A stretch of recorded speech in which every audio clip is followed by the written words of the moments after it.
Hello Rajahmundry people, ఇప్పుడైతే మనం క్రోమో store దగ్గరలో ఉన్న వేల్పురంలో ఉన్న క్షత్రియ రుచుల రారాజు రెస్టారెంట్కి అయితే వెళ్తున్నాం అనమాట. సో మేము ఇక్కడికి ఫస్ట్ టైం అనమాట రావడం. ఫుడ్ ఎలా ఉంటుందో చూసేద్దాం రండి.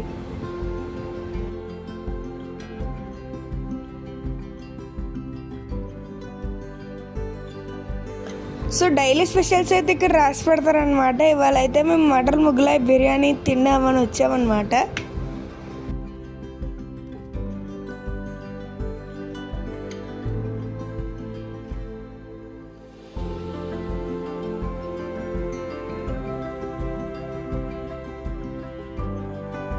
లోపల అంబియన్స్ మాత్రం చాలా బాగుందండి. రెస్టారెంట్ వాళ్ళు కూడా మమ్మల్ని బాగా రిసీవ్ చేసుకున్నారు.